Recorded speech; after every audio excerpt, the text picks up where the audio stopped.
Hello বন্ধুরা, কেমন আছো? আশা করি ভালো আছো। আমিও ভালো আছি। তো দেখতেই পাচ্ছ আমি কোথায় গিয়েছি। তো আমি গিয়েছিলাম একটু ছেলের ড্রেস বানাতে বিধান মার্কেটে। তো ওখান থেকে আসার পথে এখানে ভুটিয়া মার্কেটে ঢুকছি। তো ঢুকে বেশ দেখলাম সোয়েটার-ফোয়েটার। এখানে প্রচুর দাম, মানে গলা কাটা। তোমাদেরকে একদমই বলবে ২,০০০, ৩,০০০, ১,৫০০। তো যে দাম দর করে নিতে পারবে সে ভালো, মানে লাভ করবে। নাহলে তো ঠকেই যাবে এখানে। তারপরে আমি ভাবলাম যে কিছু একটা নিবো। তখন নিয়েছি ছেলের জন্য হাত মোজা আর আমার একটা গরম প্যান্ট।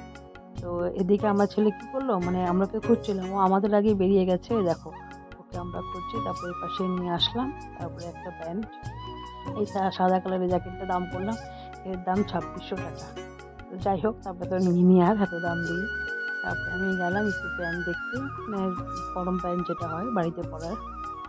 তারপরে একটা নিয়ে, তো দাম বুঝে শুনে বলতে হবে। তো এই যে দেখতে পাচ্ছ, তো ওখান থেকে প্যান্টটা নিয়ে আর একটা কালার ছিল, অনেকগুলো কালার ছিল এখানে, ঠিকঠাকই দাম বললো। তো ওটা নিয়ে তারপরে চাটা খেয়ে চলে আসলাম বাড়িতে। আর উম, এটা হচ্ছে ভুটিয়া মার্কেট। এটা হচ্ছে তোমার ভুটিয়া মার্কেটে মেন যে জায়গাটা, মানে পুজো যেখানে হয় সেখানেই বসে। টাটা, ভালো থেকো।